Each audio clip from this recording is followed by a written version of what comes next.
Good morning, Paul Georgie from Allendale. It's August 18th, 2010. Well, the grain markets this morning look like they got a little weakness to them pretty much across the board. The outside markets, not a lot of influence there either. The dollar down 13.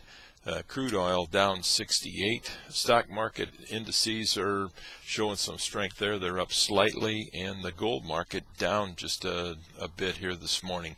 Some of the economic news, we've got the EIA releasing the energy and crude stocks numbers here at 9:35 this morning. The news directly related to corn. Corn yields now are in talking to traders, the corn yields are kind of dividing up into two camps. You got the traders that are believing that we're going to have 158 to 160 corn yields, and then the other group that thinks, well, it's going to be higher, maybe 163.5 up to the 165 area.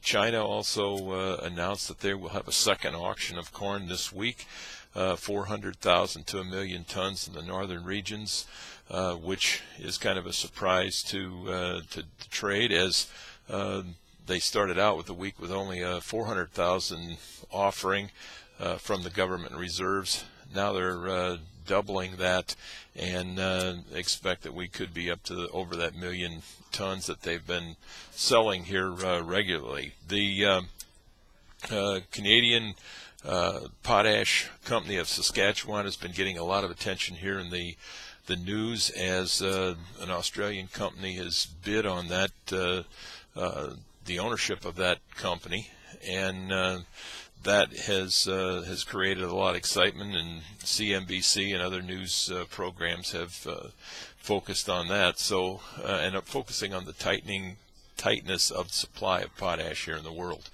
In the soybeans, dry weather in the southern part of the Midwest here. Talking to customers already this morning, and they're saying that they didn't get hardly any rain last night in the central Indiana, southern Illinois area, which is causing some problems in production of the double crop soybeans. They're concerned about the yields there because it has been dry for quite some time. On the opposite end of that spectrum, out of Iowa, we're getting more and more talk of sudden death syndrome in soybeans because of this wet weather and wet conditions that the soybeans are in there. That's taken its toll, and I think all of these smaller pieces of information and concern is actually what's causing the soybean prices to be well supported. Chart-wise on the soybeans, we've got very good resistance here at this 1050 area, 1049. If we close above that, I think we're going to move sharply higher. We've had several days where we bumped up against that 1050 area and have not closed or traded above it. When we do, look out. There could be quite a few stops developing above that area.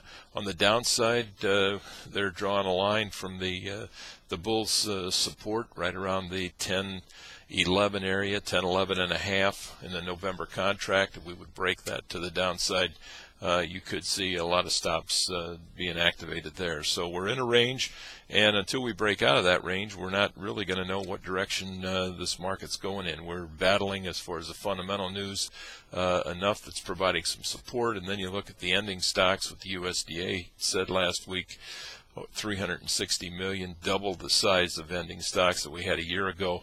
That certainly isn't a bearish situation. In the wheat, looking at Russia as the still getting a lot of attention.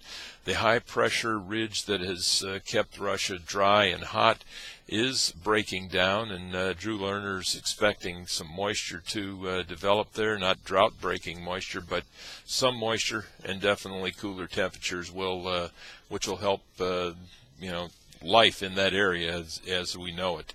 The Canadian prairie is, and Canadian Wheat Board actually just announced yesterday that they're expecting the record plantings of winter wheat in Canada, so because of the high prices that we've seen. So all in all, the no real important market movers here today.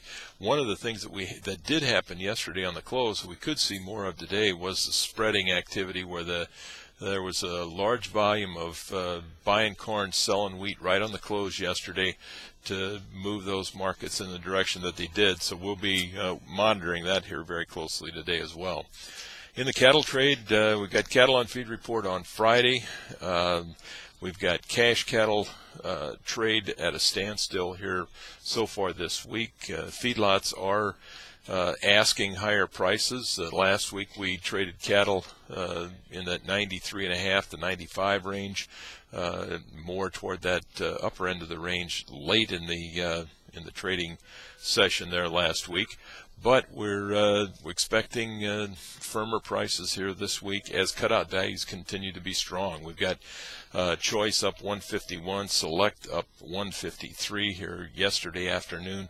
So product is moving. We've got featuring for Labor Day, and that certainly is beneficial to the cattle trade, and that should provide us some support here in futures. Futures ran up against that $97 in the October contract. That seems to be a stopping block, at least for now. So if we can penetrate that, it leaves a lot of potential here to the upside in the cattle trade. Pork complex, pork cutout values were up sharply yesterday, $2.64. They've been up over $6 here in the last few days. That in spite of Mexico saying that they will impose or raise the tariff on pork coming into Mexico, and they're number 2 importer of pork here from the U.S. So that hurt the market a little bit early yesterday, and then they seem to not worry about that very much. And we'll have to see how the futures react here today. They've been in a narrow trading range. Again, balancing act, still in an uptrend, but we need to move higher here to keep the bulls in force there. If you got any questions, don't hesitate to give us a call here at Allendale at 800-262-7538. And don't forget, go to the website and fill out that yield survey. Everybody that fills it out certainly is a help to making the survey a success. We appreciate that. And if you got any questions, give us a shout. We wish you a very successful trading day. We'll talk to you tomorrow morning. Thank you.